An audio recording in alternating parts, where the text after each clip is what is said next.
नमस्कार। आज हम भारत के एक ऐसे प्रधानमंत्री की कहानी में थोड़ा गहरे उतर रहे हैं जिनका सफर काफी नाटकीय और कह सकते हैं अप्रत्याशित रहा। राजीव गांधी। जी हाँ, राजीव गांधी, भारत के छठे और सबसे कम उम्र के प्रधानमंत्री। बिल्कुल। और हमारे पास जो जीवनियां और नोट्स हैं, उनसे हम कोशिश करेंगे कि उनके जीवन, उनकी राजनीति, उनकी नीतियों को मतलब बारीकी से समझें। हाँ, और ये समझने की कोशिश करेंगे कि कैसे एक पायलट जो शायद राजनीति से दूर ही रहना चाहता था, अचानक देश के इतने बड़े पद पर पहुंच गया। और ना सिर्फ पहुंचा, बल्कि भारत को एक नई दिशा देने की कोशिश भी की। उनकी जो बड़ी उपलब्धियां रहीं और जो गंभीर आरोप लगे, हम दोनों ही पहलुओं पर बात करेंगे। बिल्कुल। और खास तौर पे वो जो तमगा है ना उनके साथ जुड़ा हुआ, भारत में सूचना प्रौद्योगिकी और दूरसंचार क्रांति का जनक, उसको भी थोड़ा खंगालेंगे। हाँ, वो समझना जरूरी है। तो शुरुआत करें उनके जन्म से। हाँ, 20 अगस्त 1944, बॉम्बे, आज का मुंबई। परिवार तो जाहिर है बेहद ताकतवर राजनीतिक परिवार। माँ इंदिरा गांधी, नाना जवाहरलाल नेहरू, पिता फिरोज गांधी भी जाने माने सांसद और पत्रकार थे। बिल्कुल। लेकिन दिलचस्प बात यही है, जैसा आपने कहा, कि शुरुआती जीवन में राजनीति से कोई खास लगाव नहीं था उनका। नहीं, बिल्कुल नहीं। पढ़ाई देहरादून के दून स्कूल से हुई, फिर वो कैम्ब्रिज गए, ट्रिनिटी कॉलेज, मैकेनिकल इंजीनियरिंग करने। जी। और इंजीनियरिंग के बाद भी ऐसा नहीं कि वो राजनीति में आगे, वो वापस आए और इंडियन एयरलाइंस में पायलट बन गए। ये बात वाकई में सोचने वाली है। इतनी बड़ी राजनीतिक विरासत और वो एक सामान्य गैर राजनीतिक जीवन जीना चाहते थे। नोट्स में भी ये बात आती है। हाँ, वो अपनी प्राइवेसी को लेकर काफी सजग थे। सत्ता के गलियारों से, ग्लैमर से वो दूर ही रहते थे। लेकिन फिर आया साल 1980। एक बहुत बड़ी घटना हुई, एक त्रासदी। उनके छोटे भाई संजय गांधी। हाँ, संजय गांधी, जिन्हें इंदिरा गांधी का एक तरह से राजनीतिक उत्तराधिकारी माना जा रहा था, उनकी विमान दुर्घटना में मृत्यु हो गई। संजय गांधी की मौत ने न सिर्फ गांधी परिवार बल्कि पूरी कांग्रेस पार्टी और देश की राजनीति में एक बड़ा खालीपन छोड़ दिया था। नोट्स बताते हैं कि इंदिरा गांधी पर इसका बहुत गहरा असर हुआ और शायद तभी उन्हें लगा कि अब राजीव की जरूरत है, पार्टी के लिए, परिवार के लिए। बिल्कुल।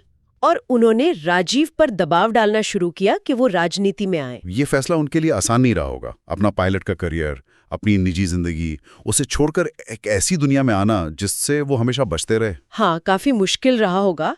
लेकिन आखिरकार माँ की इच्छा और शायद कह सकते परिस्थितियों के दबाव में वो मान गए। 1981 में हाँ, अपने भाई की सीट, अमेठी से। जी, उत्तर प्रदेश के अमेठी से लोकसभा चुनाव लड़ा और भारी वोटों से जीते भी सांसद बन गए। और सिर्फ सांसद नहीं, जल्द ही उन्हें कांग्रेस पार्टी का महासचिव भी बना दिया गया। हाँ, ये एक तरह से उनका पॉलिटिकल ट्रेनिंग पीरियड था, पार्टी का कामकाज समझना, देश की समस्याएं जानना। लेकिन नोट्स ये भी इशारा करते हैं कि उनका अंदाज थोड़ा अलग था।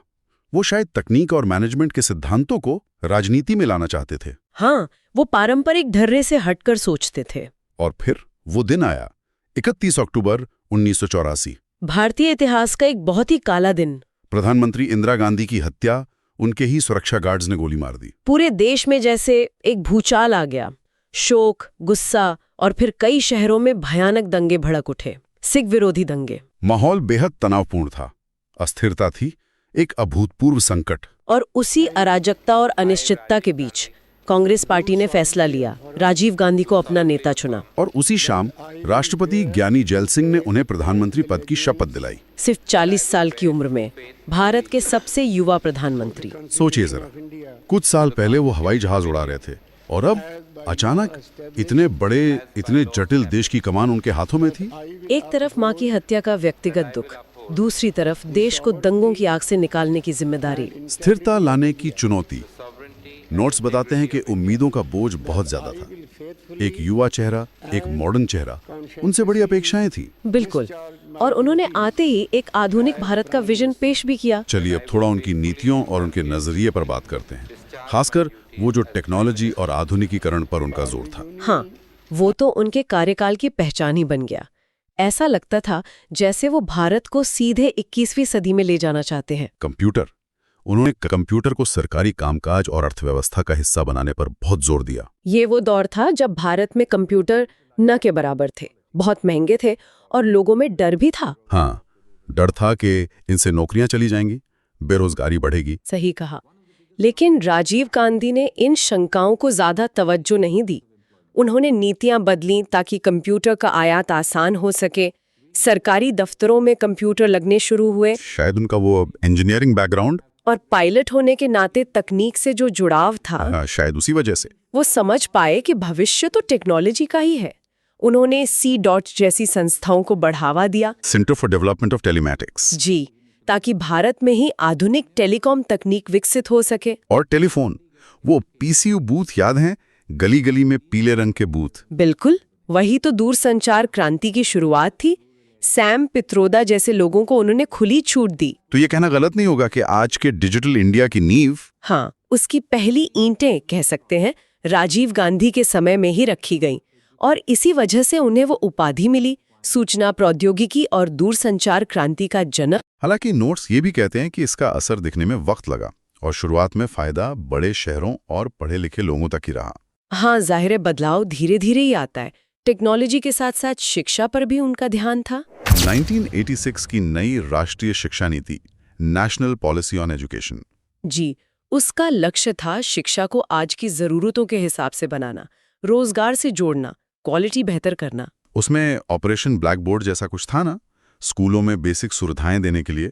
हाँ बिल्कुल, स्कूलों में ब्लैक बोर्ड, चाक, मैप्स ये सब मुहैया कराने का कार्यक्रम था। लेकिन सबसे खास शायद था जवाहर नवोदय विद्यालयों का कॉन्सेप्ट, JNVs। हाँ, JNVs, वो आवासीय स्कूल, खास तौर पर ग्रामीण बच्चों के लिए, प्रतिभाशाली बच्चों के लिए। बिल्कुल, ताकि गांव के होनहार बच्चों को भी अच्छी मुफ्त शिक्षा मिल सके, शहर के बच्चों जैसी। ये तो वाकई एक बड़ा कदम था। टैलेंट कहीं भी हो, उसे मौका मिलना चाहिए। लोकतंत्र को नीचे तक, मतलब जमीनी स्तर तक ले जाने की भी कोशिश की। पंचायती राज, हाँ, पंचायती राज संस्थाओं को संवैधानिक दर्जा देना चाहते थे। वो उन्हें ज्यादा अधिकार, ज्यादा पैसा देना चाहते थे। वो 64वां और 65वां संविधान संशोधन विधेयक लाए थे इसी। जी, उनका मानना था कि असली लोकतंत्र तभी मजबूत होगा जब गांव की पंचायत, शहर की नगरपालिका अपने फैसले खुद लें, विकास के लिए उनके पास पैसा हो, पावर का डिसेंट्रलाइजेशन, सत्ता का विकेंद्रीकरण, दिल्ली या राज्यों की राजधानियों से निकालकर गांवों और शहरों तक पहुंचाना। बिल्कुल, ये सोच आज भी कितनी जरूरी लगती है। लेकिन वो विधेयक पास नहीं हो पाए थे उनके समय में। नहीं, लोकसभा से तो पास हो गए, लेकिन राज्यसभा में अटक गए, विपक्ष का साथ नहीं मिला। लेकिन अहम बात यह है कि उन्होंने इस मुद्दे को नेशनल एजेंडा पर ला दिया था, और बाद में इन्हीं आइडियाज पर 73वां और 74वां संशोधन हुआ, जिसने पंचायती राज को संवैधानिक आधार दिया। जी, युवाओं पर भी उनका काफी फोकस था। नेहरू युवा केंद्र संगठन NYKS, उसका विस्तार किया। हाँ, वो युवा शक्ति को पहचानते थे, चाहते थे कि युवा देश बनाने में आगे आएं, सिर्फ तमाशा न देखें। ये भी उनके मॉडर्न नजरिए का हिस्सा था। विदेश नीति में भी कुछ बड़े कदम उठाए, पड़ोसियों से रिश्ते सुधारने की कोशिश की। हाँ, और उसी में आता है 1987 का भारत श्रीलंका शांति समझौता। श्रीलंका में उस वक्त भयंकर गृह युद्ध चल रहा था, तमिल और सिंघली समुदाय के बीच। बिल्कुल, तो भारत ने मध्यस्थता की। समझौते के तहत भारतीय शांति सेना यानी IPKF को श्रीलंका भेजा गया। IPKF, Indian peace keeping force. जी, काम था शांति बहाल करना और खासकर लिट्टे यानी LTTE जैसे हथियारबंद गुटों से हथियार डलवाना। लिट्टे जो अलग तमिल देश की मांग कर रहा था। लेकिन ये कदम आगे चलकर काफी विवादास्पद हो गया। हाँ, बहुत ज्यादा। और यहीं से कह सकते हैं उनके कार्यकाल के मुश्किल दौर की बातें शुरू होती हैं। एक तरफ आधुनिकीकरण की कोशिशें थी, तो दूसरी तरफ गंभीर संकट और आरोप भी थे। सही। सबसे पहले तो उनके प्रधानमंत्री बनने के कुछ ही हफ्तों बाद, दिसंबर 1984 में भोपाल गैस त्रासदी। हाँ, दुनिया की शायद सबसे भयानक औद्योगिक आपदा, यूनियन कार्बाइड प्लांट से जहरीली गैस लीक हुई। हजारों लोग मारे गए, लाखों बीमार पड़ गए, पीढ़ियां बर्बाद हो गई।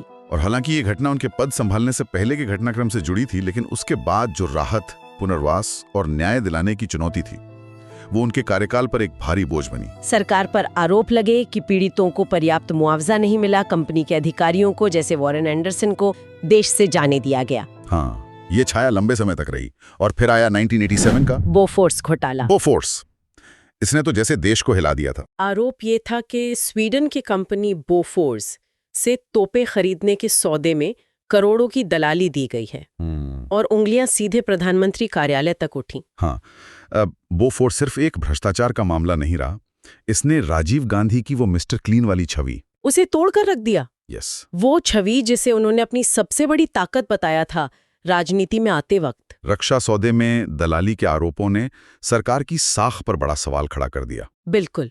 और ये मुद्दा कई साल तक छाया रहा। 1989 के चुनाव में कांग्रेस हारी तो उसमें बोफोर्स एक बड़ा कारण माना गया। और उधर श्रीलंका में आईपीकेएफ का मिशन, वो कैसा चल रहा था? वो भी उम्मीद के मुताबिक बिल्कुल नहीं चला।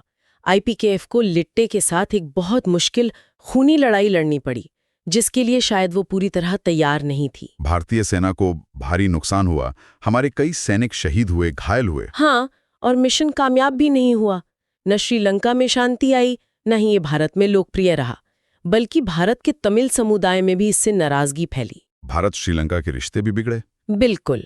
आखिरकार 1990 में जब दूसरी सरकार आई, वीपी सिंह की, तब आईपीकेएफ को वापस बुलाया गया। तो ये दिखाता है कि कैसे अच्छे इरादों से शुरू किए गए काम भी उलझ जाते हैं, खासकर विदेश नीति में। हाँ, विरासत में मिली समस्याएं थीं, नए संकट आ रहे थे, और इन सब के बीच आधुनिकीकरण का एजेंडा आगे बढ़ाना बहुत मुश्किल रहा होगा। निश्चित रूप से। नेतृत्व हमेशा आसान नहीं होता। एक तरफ भविष्य का सपना था, दूसरी तरफ वर्तमान की कड़वी सच्चाइयां, विवाद, संतुलन साधना था। और इन तमाम उतार चढ़ावों के बीच उनके जीवन का अंत भी उतना ही नाटकीय और दुखद हुआ। 21 मई 1991। हाँ, 21 मई 1991। वो अगले लोकसभा चुनाव के लिए प्रचार कर रहे थे, तमिलनाडु में श्री पेरम्बुदूर। एक चुनावी रैली थी। वहां लिट्टे की एक महिला आत्मघाती हमलावर, धानु नाम था उसका, वो हार पहनाने के बहाने उनके करीब गई और खुद को उड़ा लिया। जी।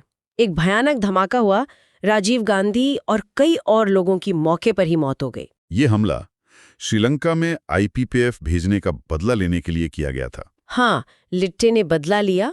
इस खबर ने पूरे देश को सकते में डाल दिया था। एक पूर्व प्रधानमंत्री के इस तरह हत्या, ये वाकई एक राष्ट्रीय त्रासदी थी। बिल्कुल।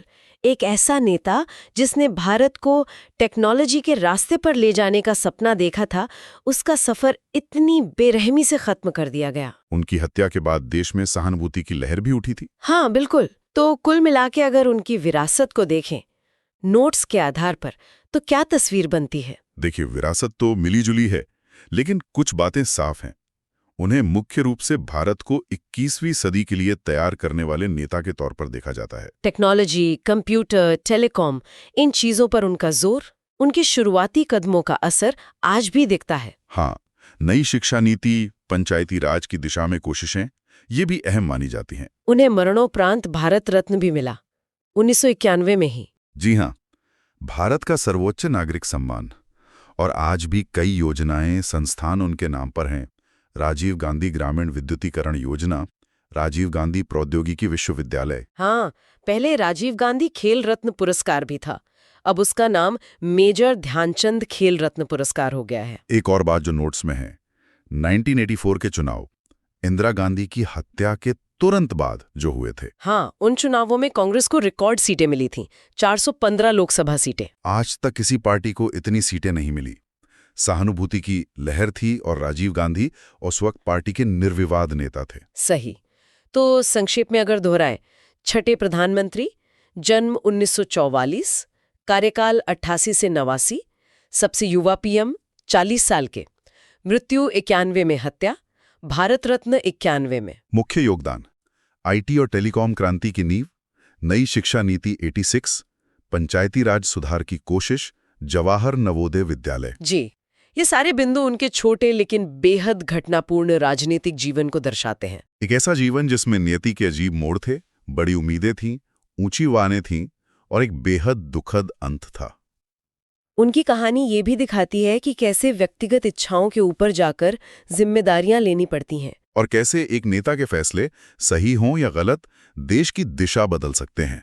बिल्कुल। और यहीं पर एक बड़ा सवाल भी उठता है, जिसके बारे में हमारे श्रोता सोच सकते हैं। हाँ, देखिए, नोट्स बताते हैं कि 80 के दशक में राजीव गांधी का फोकस टेक्नोलॉजी, आधुनिकीकरण, भारत को दुनिया से जोड़ने पर कितना ज्यादा था। अब सोचिए, अगर 1991 में उनकी हत्या न हुई होती और वो आगे भी राजनीति में रहते, हाँ, तो क्या भारत का जो डिजिटल सफर रहा है उसकी रफ्तार कुछ और होती? उसका स्वरूप कुछ अलग होता? क्या सामाजिक आर्थिक बदलाव तेज होते या धीमे?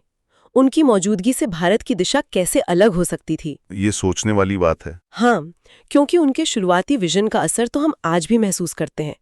ये एक सवाल है जो उनके जीवन और उनकी विरासत पर सोचने को मजबूर करता है।